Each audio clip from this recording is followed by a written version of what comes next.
Hey guys, welcome to a special episode of the 716 Sports Entertainment Podcast, where we are 13 days away from the first actual Buffalo Bills game, preseason game. But New York Giants are coming up hot and heavy on Saturday, August the 9th. So we're getting real close to football, which we all can't wait for here on the channel. So we're going to talk about where things have been going with regards to training camp, injuries, things going on around the league, and how everybody's feeling so far. So with that, I'm Mike in the 716 Sports Entertainment, joined by Mr. Sean O'Neill and Mr. T. Reese. And fellas, how are we feeling getting ready for the Giants in about 2 weeks? It has been a long off season. I am ready for NFL football. I am ready to lose at fantasy football again this year. And I cannot wait for this first game. Honestly, I can't wait for the first game on Thursday, the Hall of Fame game, just to have the NFL back in general. And like I said, a long off season, and can't be more excited. Yeah, this felt like one of the longest off seasons I think I've ever had to endure. I mean, when training camp popped up, I was ready to go. I've been paying attention to a lot of the news and everything with the team lately, so I'm ready, man. Let's just get this season started. Yeah, it's I can't wait. I don't want to wish summer away. I never want to wish summer away, but it's good to see football coming back. It's good to see the Bills get another crack at it. And I don't know if this is going to be the year. I say that. I mean, we always got a chance with 17, but let's just see what happens, I guess, this year. So you guys had mentioned before we started that there were some injuries at camp. I know one of our rookie wide receivers went down. I know that Curtis Samuel is still down, and then a couple of other guys as well. So where are we with it? Where are we with injuries, and what is concerning to you guys, and I guess what is not so concerning to you guys? Well, I mean, if you ask me, the Curtis Samuel one is very concerning because this guy has had a history of injuries. He had injuries all of last season. Now he's in training camp with another injury. Now, the thing that's crazy with him is that they were saying he was looking good in practice. They said the other day they were using him usually around that 9 to 10 yard range for passes, which is where Josh Allen generally doesn't throw too much, kind of struggles throwing in that range. So it was nice to hear that they were using Curtis Samuel in that position. I do think that probably was the plan last year, but I think his injuries kind of stopped that. So it was nice to hear that, but now he's out again. And I mean, I don't know what the Bills are going to do about that, but I mean, do you put him on a pitch count? Do you treat him like you treat Bosa right now? Do you kind of cut him back during training camp and maybe ramp him up toward closer to the season? I don't know what you're going to do with him. The other one that's a bit of a concern is Pran Granger. He is the backup center that we drafted last year. Not good, considering I think they're the only two centers. I think they have somebody that can swing, can play center and guard or something like that. But that's a bit of a concern as well. Knox as well is another one. Last year we went through it with Kincaid. Now Knox is starting out early with a bit of an injury too now. So that's another one. I got one more for you, and that would be Spencer Brown. Spencer Brown. They said the back is I guess he had a flare up or something in his back. I thought we were over this. Last year he played the whole season. Yeah, he was literally played like a Pro Bowler. There's another one down and out. So I don't know. Those are my four players that I'm concerned with. I think the Spencer Brown one is huge, especially considering as he has had a history of back problems. We were real lucky that he made it through all of last season without having any sort of issues. So it's definitely a concern that in training camp already he's having back flare-ups. It's not a good sign for the season. In regards to Dawson Knox, hey, it's a leg injury, I believe. I don't know if they specified what exactly it was, but I think the other question in regards to that is not only did the Bills draft a tight end in the late rounds, but they also just picked up a guy who's only played like 8 games, Matt Sokol. But picking up another tight end, is that a sign that what's going on with Knox might be more to worry about? I mean, with Kincaid going down last year, that was huge on us because even when he came back, he wasn't the same player. And as much as we all love to hate on Knox for sometimes dropping the ball, the guy has been more consistent than not the last couple of years. And losing one of your two starting tight ends with how much the Bills factor the tight ends into their game plan is absolutely huge. You have to put in somebody who's not familiar with the system, and that's going to cause all kinds of problems. And then as far as Samuel goes, my issue with that is the Bills really don't have a ton of name receivers. I mean, yeah, we have Shakir, who is Mr. Reliable, and hopefully that Coleman can keep going the good that we saw last year and not the negative. Um, the good we were seeing prior to his injury last year, but losing a player of Samuel's experience in the wide receiver room is potentially going to be real painful. Especially because a couple of their other wide receivers, like Chanel, probably won't make the team because he's hurt. And then they had a couple of rookies, so we'll see what happens. But I'm a little bit concerned about the offensive side of things. All right, I'm gonna have a few counterpoints to a lot of the stuff that you just said there. For one thing, let's talk about the tight ends for a second. So I had mentioned in a previous video we did about this that my one player on this whole damn team that needs to step up this year is Kincaid. I agree. Absolutely needs to step up this year. And I do not think that the tight ends are a big part of the Bills' offense, given how poorly they play typically throughout the season. As you mentioned, Butterfingers Dawson Knox has always been a problem, and Kincaid just hasn't been good either. So I really don't think that it's as big of a loss, if he goes down, because it kind of just seems like a plug and play position. And we had mentioned that they way, way, way overpaid Dawson Knox. Way Yeah. overpaid Dawson Knox. So, again, put up or shut up, get healthy, and be ready to go. Because another one, let's go with this. And then the second thing with regards to Curtis Samuel, dude was terrible last year. They paid him $7 million, and he could barely stay on the field with what was it, turf toe? I think he had for the first 10 games of the season. Come on, bro. You didn't. He hardly played at all. He showed up all right in the one playoff game against Denver, and that was about it. So I'm not super concerned about that. I think Spencer Brown is, to Terrence's point, probably the most significant injury just because of how good our offensive line was last year, and we want that to continue to be good. But I'm not worried about Curtis Samuel not playing.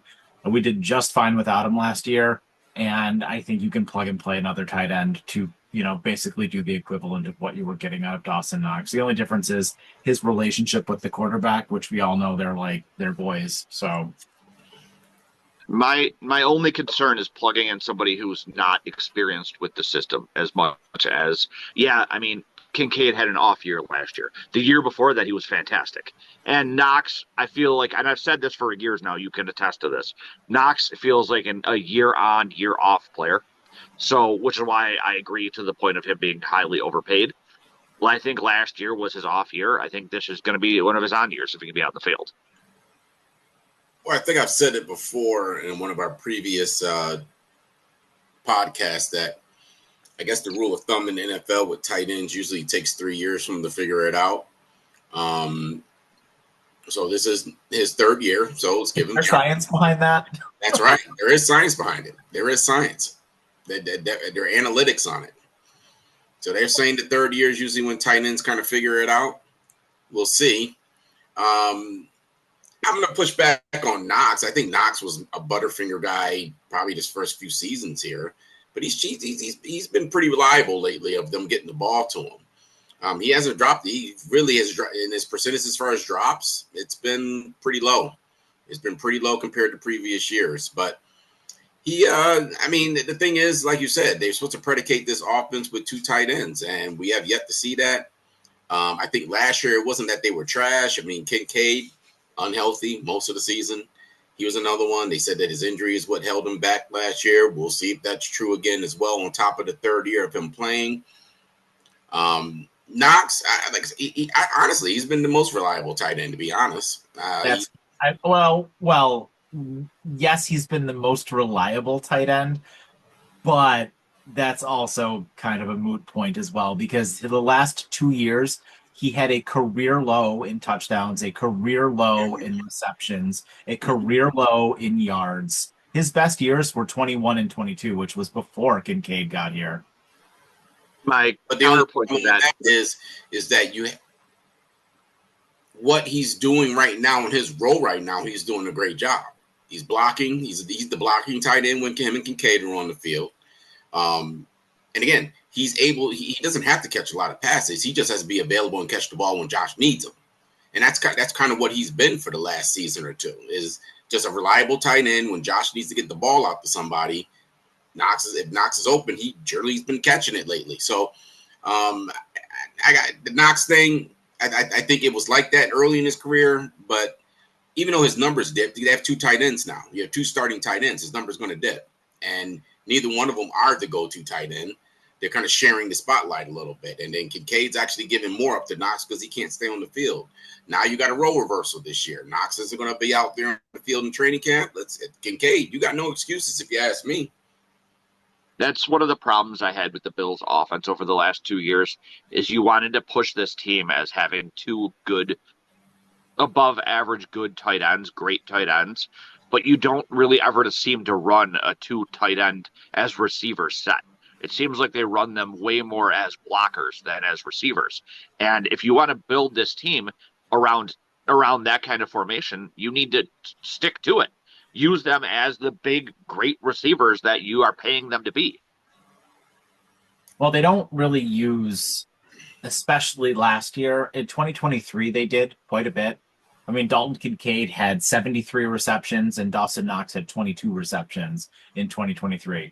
In 2024, Kincaid he wasn't healthy, he missed 3 games, but he had 44 receptions and Knox only had 22. So, I mean, they both literally cut their production in half. Yeah. So this was not a tight end offense last year at all.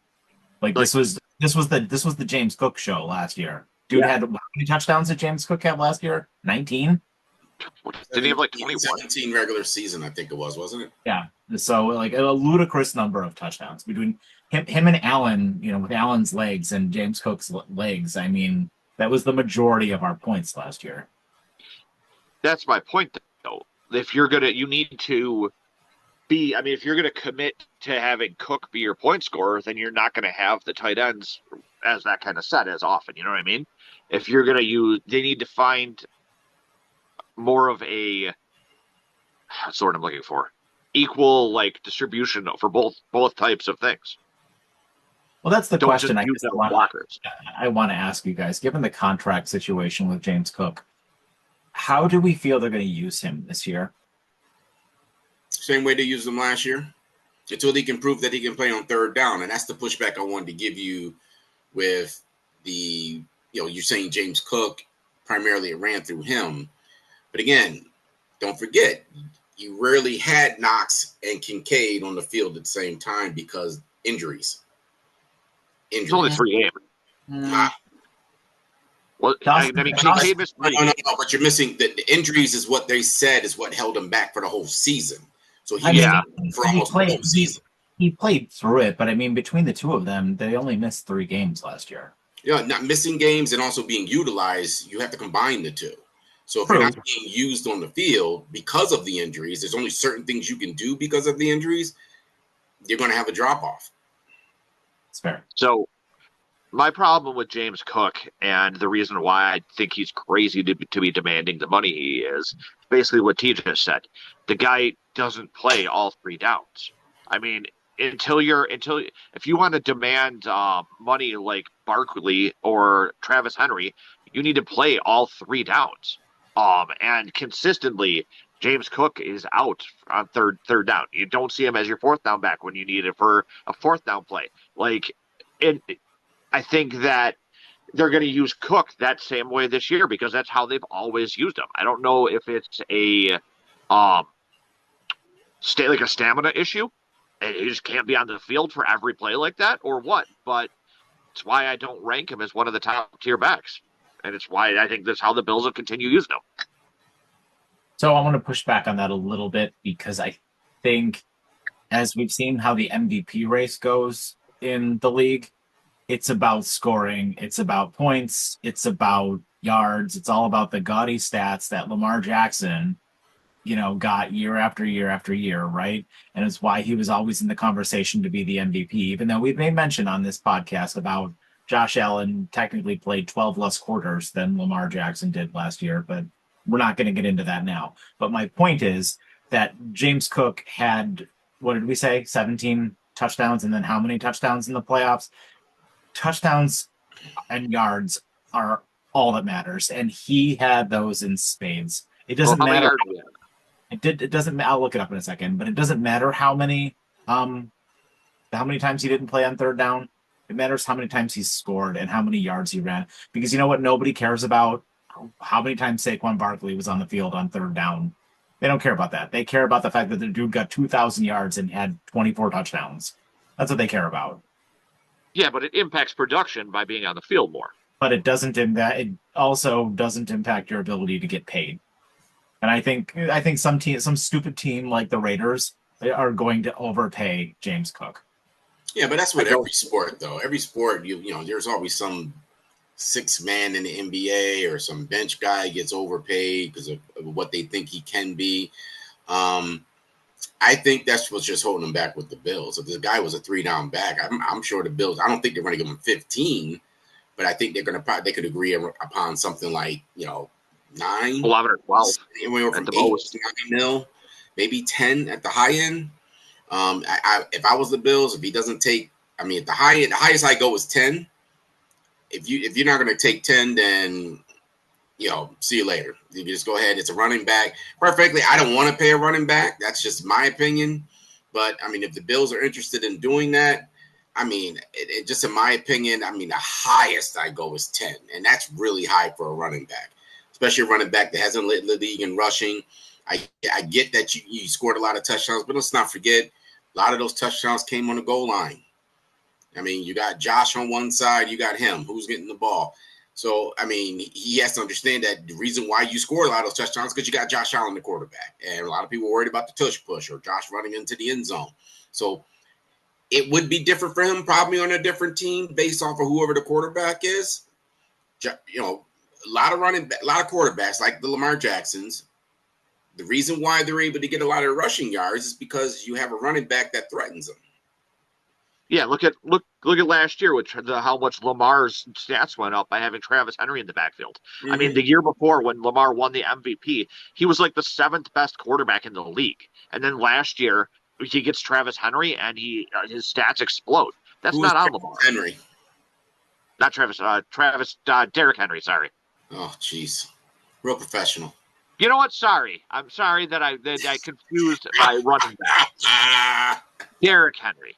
But he gets Derrick Henry, and his stats explode. It just proves your point that if a quarterback that can vulture that kind of stuff from you, it's why I don't think, honestly, if James Cook goes to another team, I don't think he has the success that he had here.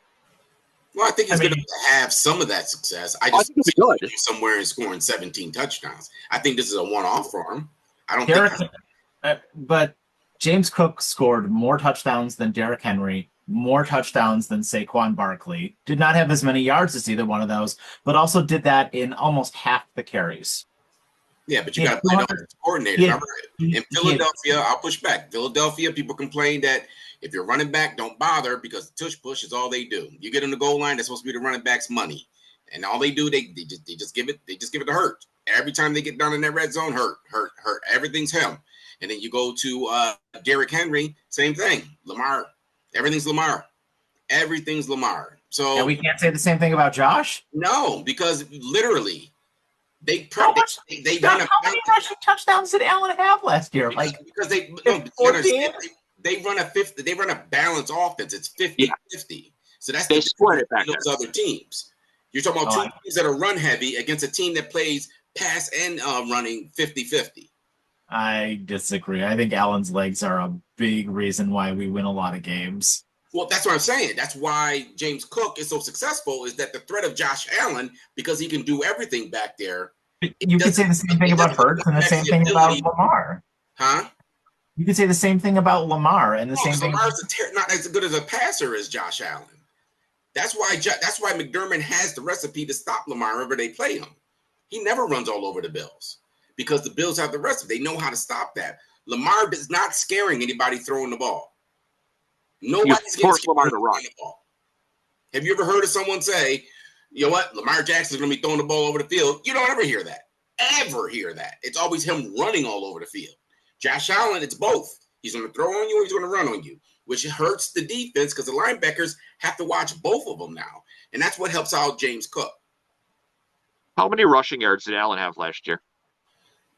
He had less than he normally did. I think he had 400 and something. Was it 400 and something? I'm curious how many of those came on plays that Cook was on the field. You know what I mean? I think he's a threat regardless of Cook being on the field. I know, but I'm wondering how much he vultured from Cook. No, not that much in terms of touchdowns because of his threat of the ability for him to rush in and run into in the red zone of him scoring. Yeah. You know, you can't do both. You got to pick one of the two. Like you said, it's the same with like Philly, where every time they get in the red zone, it's tush push. That's why Barkley doesn't have a ton of short yardage touchdowns. Exactly, and that's what James Cook had. I mean, he had some explosive runs, but most of his was coming in the red zone. Yeah, the Bills like to run their in the red zone running plays. Mm-hmm. Yeah, so, I firmly believe it's a circumstance for James Cook. I think he would still be a good running back somewhere else.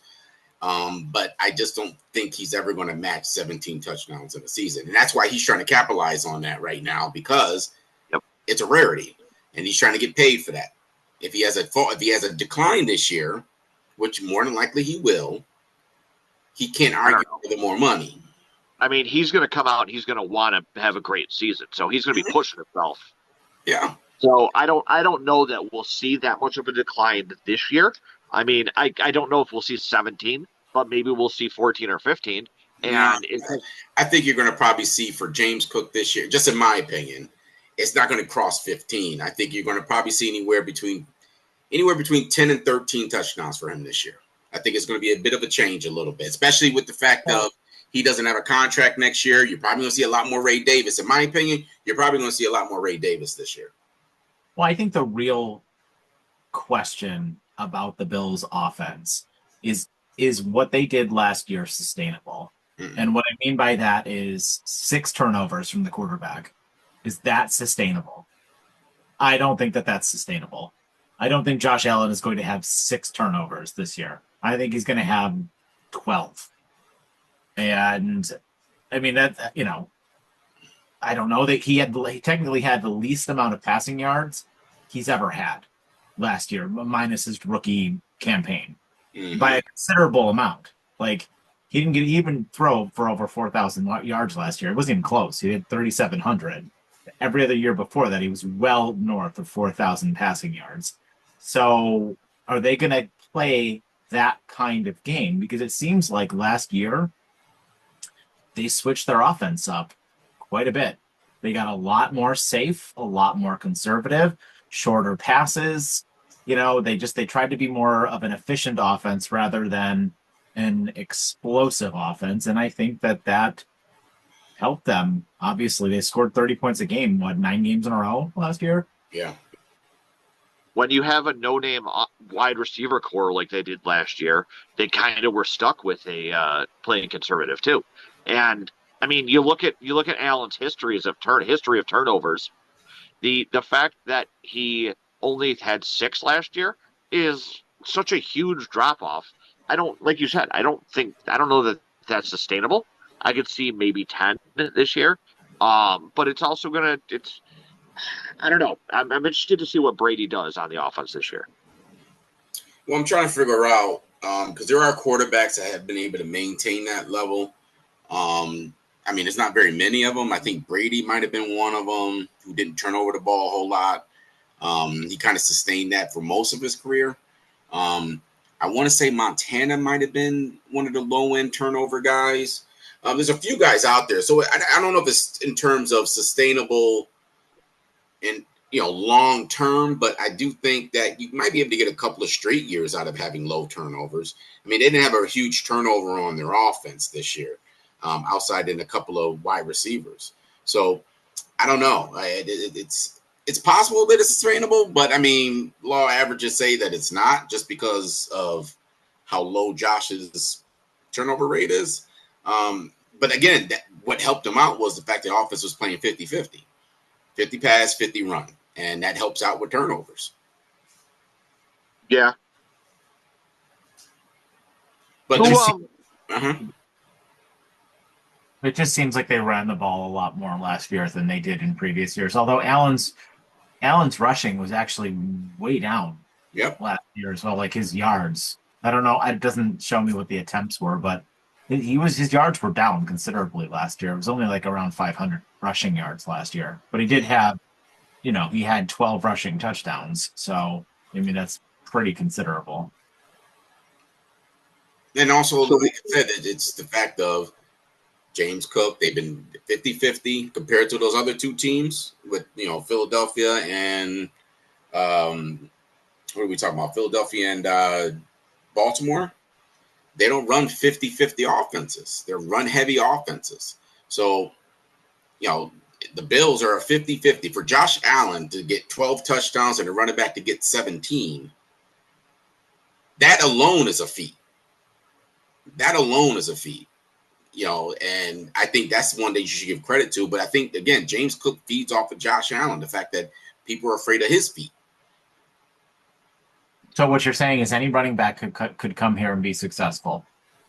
Yeah. I mean, if you got a good offensive line, you get it. That's why running backs don't get paid, because they're dying. I mean, I hate to say it.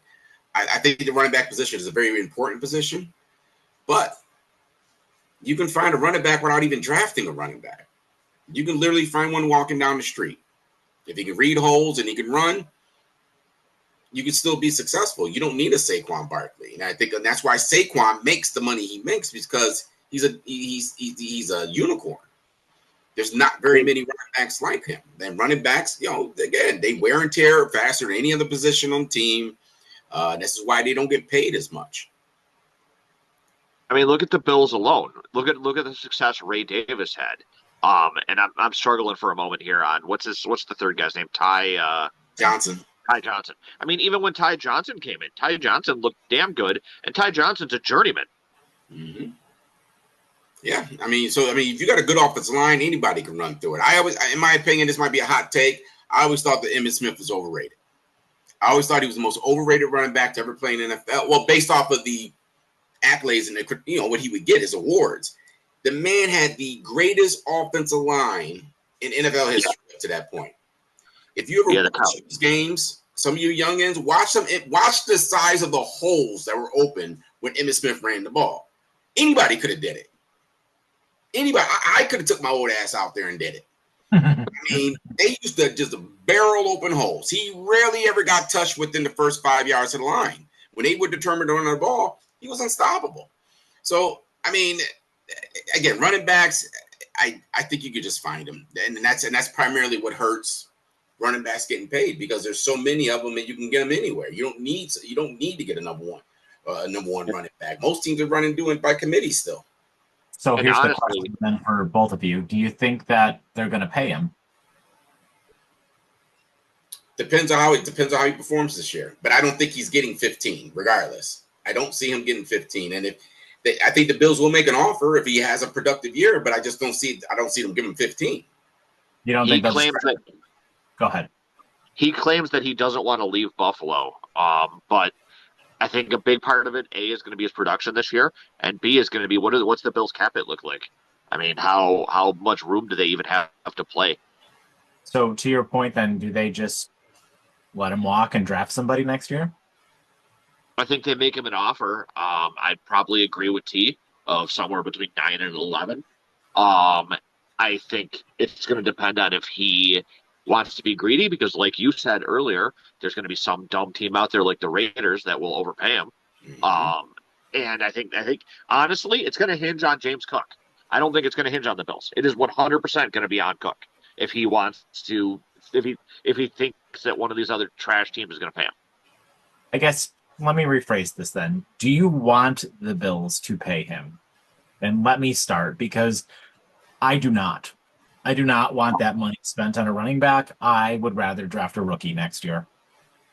I I agree. I think that much to Terrence's point a few minutes ago, a running back's success is built off the offensive line, and I think that they can draft a rookie. And you put Ray Davis, Ty Johnson, and a rookie out there. Hell, you sign a free agent journeyman.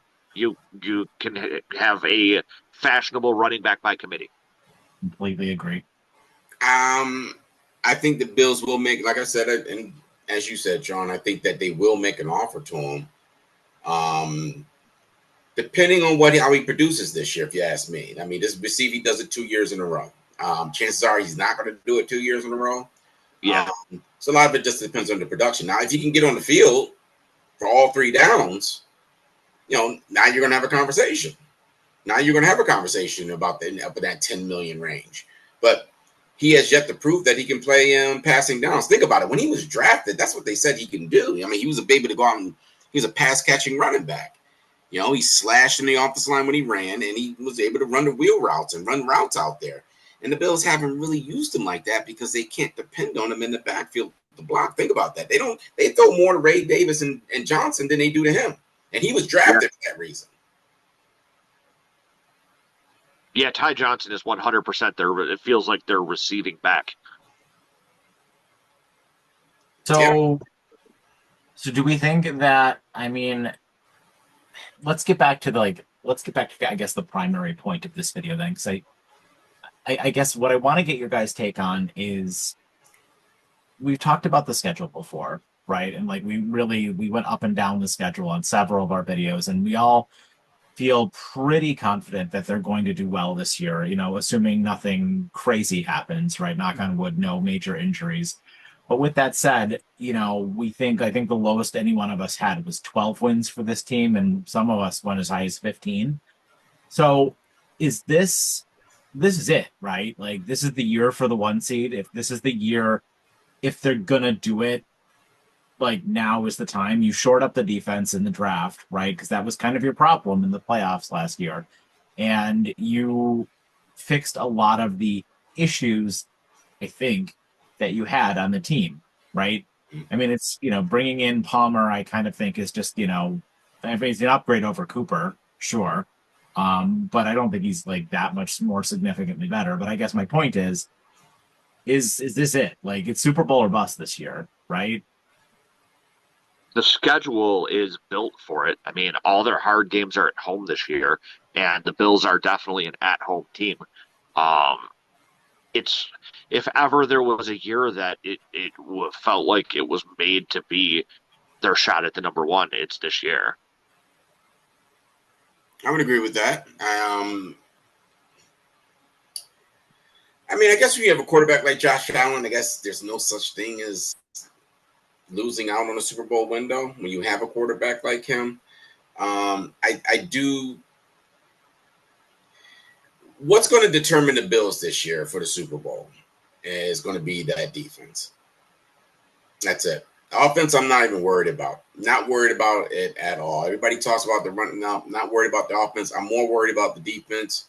Now, from what I've been hearing from some of the reports that have been coming out from the training camp, they say the D-line, TJ Sanders, Walker, they said those guys are looking really good out there. But again, there's no pads. Number 2, it's the beginning of training camp. Most of the time, offenses are behind the running. The defense at the early in training camp. Pads go on Monday. So let's see if we get the same conversation Monday and Tuesday as we did last week without pads. Now, obviously, I think the offensive line got some injuries. And we'll see if, maybe we have to take some of that with a grain of salt with the defensive line because of the injuries they have. But my understanding, the defensive line looks really good. So I'm just more worried about how the defense performs this year. If the defense holds up their end, I think the Bills are virtually almost unstoppable. I mean, the additions they made, bringing Tre'Davious White back, they've been saying he's looked pretty good in training camp.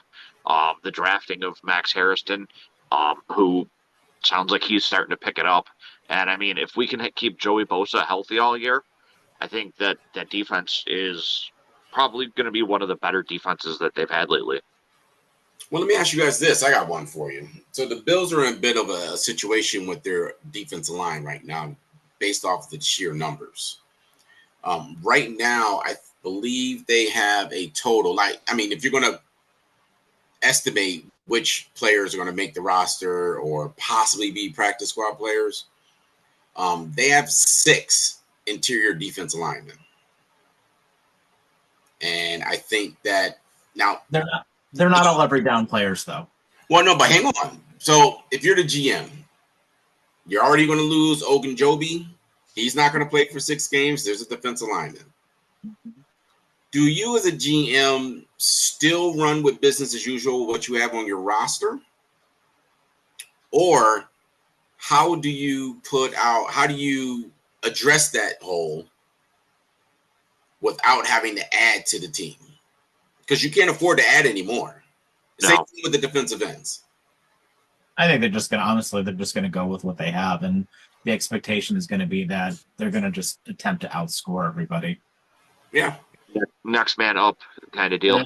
We're all going to be pissed probably when, I'm not wishing this into existence, but we're all going to be pissed if the Ravens light us up week 1, and Josh Allen plays out of his mind and we lose a game 35-32 or some nonsense, you know what I mean, on Sunday Night Football, right? And then everyone's going to be calling for the coach's head immediately, right? Because you draft, and I think that's to your point about the defense, T. That is the most important thing. The defense has to be better. It is really put up and shot up for McDermott. We know the offense can do it. 30 points, 9 games in a row last year. The offense can absolutely do it. The defense has cost us every single one of our playoff losses has been because of the defense. Maybe sans the Cincinnati game a little bit, but every single Chiefs loss has been because of the defense. Has not been because of Josh Allen. That's a fact. Josh Allen played out of his mind every single time we played the Chiefs in the playoffs. Every single time. And frankly, almost all of our losses last year were because of the defense. Yep. So, you use your first and your second and I think a third all on players for the defense. You better be better. Mm-hmm. The expectation is you damn well better be better. And if you're not better, I know Paulie's not here to defend the coach, but let's go. Let's figure this shit out, McDermott. There's a span of 2 games last year that just tell you how bad the defense was, and it was that LA and that Detroit game. The Bills were lucky to come out of that 2-game stretch with 1 win. When your defense game, you can't. A Detroit game, yes, to an extent. The defense shut down Detroit in the first half. Offense went through their defense like they weren't even on the field. Second half is where things changed a bit. I agree with Reese for the Detroit game as well. They were up comfortably by, I think, 2.5 scores. Yeah. Pretty much at any given time in that Detroit game. So he's right. For the first half of that Detroit game, the Bills shut him down. Mm-hmm. And then, they played a different style of defense in the second half where it was just bend but don't break. But the Rams game, I agree with you 100%. You get 1 friggin' stop in that Rams game and you win that Rams game. Your offense scored 91 points in those 2 games. That's obscene. Mm-hmm. Yeah. And it was the defense and it's the coaching. You guys know my opinion of Sean McDermott and the fact that that coaching tends to cost this team games that it should. All right, guys. So any final thoughts or what are we thinking here? Well, I'm thinking right now, who in you guys' opinion is probably a trade candidate. We all know that Brandon Bean at least trades somebody just to get some sort of comp picks or, I mean, he has in the past gotten a player for a player, I guess once or twice, maybe. I think. Do you think that who is up for being traded right now, in your opinion, during training camp? Curtis Samuel. I don't want him. I don't want him on the team. I don't want his contract on the team. I don't want his. I don't want him on the team. I don't think he's very good. He hardly played at all last year. He sucked during the regular season. I don't want him on the team. We're paying him like $7 million this year. I don't want him on the team, but I don't think they'll get anything for him. So, yeah, he's one of those players that I don't think they'd get a return on. Like, if they're going to get a draft pick, it would be not even worth it. I don't know. Are there any positions where they have an over influx of players that, like, good players they don't need?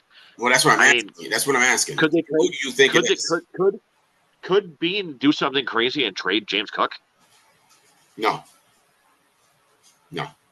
They got him on cheap. That was more of a rhetorical question, but I don't know that I see anybody else on the team that they can part with that they would get anything for. You know what I mean?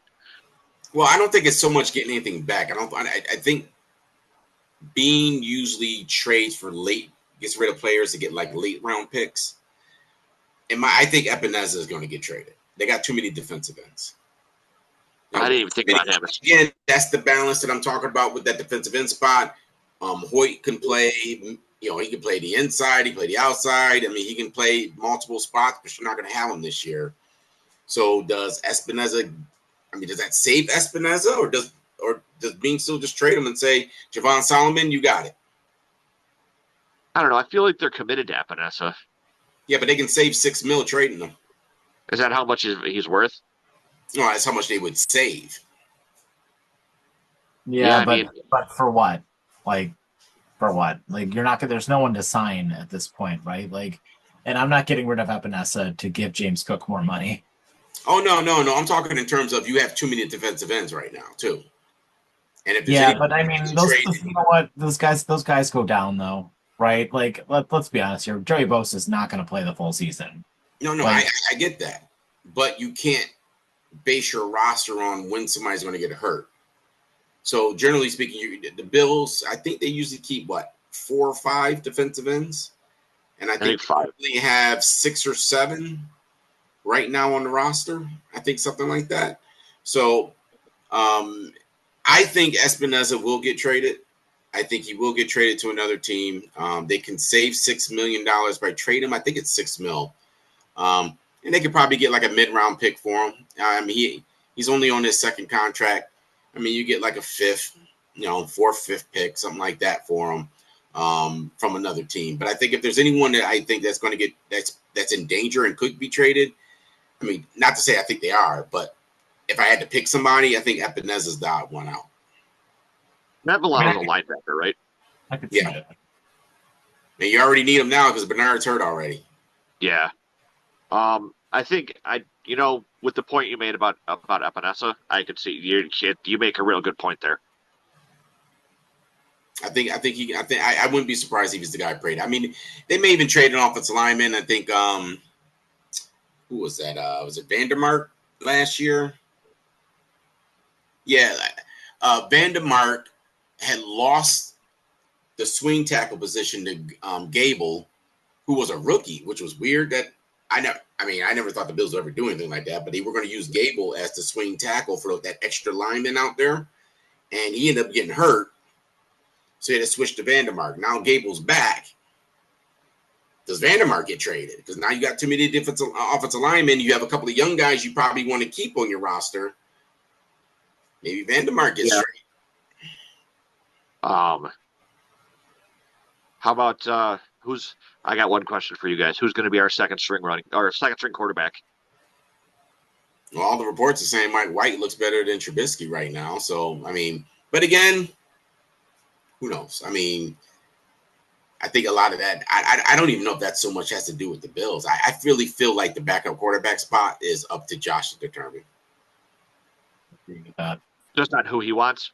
I think it's whoever Josh wants. But I mean, people are saying White looks better than Trubisky, but I just think it's going to be about who is Josh more comfortable with. And Trubisky's one of his best friends, and I think he'd rather have a conversation with him about what's going on in the field than talking to Mike White. That's no offense to White, but Trubisky and him already have a relationship. Mike White was with the Jets previously, right? Wasn't it Miami, or was it the Jets? Yeah, it may have been both, to be honest. He was with the Jets at one point. I know he was their starter for a little while there. Yeah. And then, I mean, and you're right, he does already have that rapport with Trubisky. Yep. So, and Trubisky has been around the league a lot longer, so I feel like he can give some more input probably than Mike White can. Yeah, and I just think it's whatever Josh is comfortable with. I really don't think it's a real. I mean, unless he completely blows Trubisky right off the field, and McD's like, you know what? I'm sorry, Josh, but White clearly outplayed him. We have to go with White. I don't think if he's not clearly walking away with it, I think it's still going to be Trubisky. They could always make a phone call to Nathan Peterman. That's your one per. No more bad jokes. He was the best backup the Bills ever had. Yeah. John. Yeah. Okay.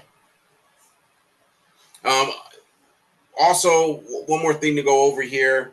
The Bills have shown their new jerseys and helmets coming out this year. So right now, if anyone, you can look at them on social media right now. Right now, the red helmets will be back for the last game at the Ralph this season. I'd like to know what you guys feel about that. Apparently, the Standing Buffalo helmet will be used this year, I think in 2 games. And the rivalry jersey, there is a trailer out. It doesn't really show you the jersey. I think you can just get the symbol, the emblem. They did show some of the Bills players seeing it. You don't see the jersey or the uniform, but you can see their reactions to them. What do you guys think about all this? There's probably a bunch of different jerseys the Bills are going to rock this year. Like the red helmets. I was just going to say the opposite. I honestly don't give a shit. I really don't care. I honestly don't really like the red helmets all that much, to be completely honest with you. Other than that, like I'm all about nostalgia. I really am, but maybe they've just been away from it for too long. I don't really care for it. I like the standard helmet. I really do. I like the blue. I think I'm fine with it. I don't really need it. I like the red helmet. I just wish it was for more than just the last game. I'm fine with it being the last game because you got so many other uniform changes that are coming out this year. The only thing I wish the Bills would do, and I mean, it's just me. You got a new stadium next year. Let's get a whole new look. Yeah. We got to stop. I mean, we're all Bills fans, diehard Bills fans, but you guys have got to get out of tradition. Have you guys seen current state that with the way things are going, that it's just repeat? Let's make a change. If we're going to make a change, let's just make a full-on change to everything. Let's start anew. And I think if a new stadium, I would like to see a new jersey and a new helmet in that year. Who knows? They may have it lined up. I don't think that's I agree. I know. I agree. They should change the logo to the potato buffalo logo that Josh Allen drew and put that on the helmets. I'm all for that. I don't think Josh Allen didn't draw that. Yeah, he did. The potato helmet was it was his rookie year. They were asking quarterbacks to draw the logos from memory. Yeah, and that was what he ended up drawing. That's what he did. I thought some kid with cancer did that. That's a different one that was drawn. Josh Allen did that original one. The potato was him. They had all the rookies that year they drafted. They had them doing on video of drawing the Buffalo logo from memory. And all did the worst thing. That was Josh Allen's one, that potato one. That should be our logo, 100%. No, I just think that we should do a change. Every team. Even going back to Seattle, they changed their uniforms, won a Super Bowl. Yeah. Patriots changed their uniforms, won a Super Bowl. Rams changed their uniforms, won a Super Bowl. I just need some of that. Dude, the helmet could be a big steaming turd. As long as they win the Super Bowl, I don't really give a rat's ass what's on the damn helmet. I really don't care. It could be a buffalo taking a dump. I don't care. Just win the damn Super Bowl.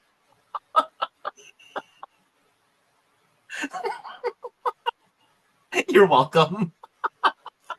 I'm gonna get somebody to draw a turd helmet for me, and I'm gonna post it in my background next time we get on. I want it.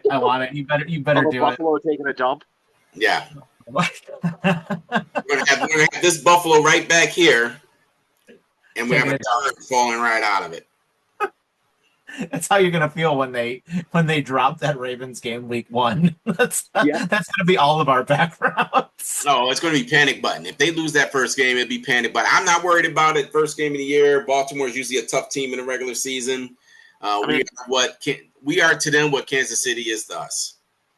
Both you guys picked the Bills to win that game. I'm the only one I think that picked them to lose. So yeah, I mean, I wouldn't be surprised if they lost. I mean, it's they tend to lose to Baltimore in the regular season, but first game of the season at home. Was it Monday Night Football or Sunday night? Which one is it? Sunday Night Football. Monday night. Sunday night.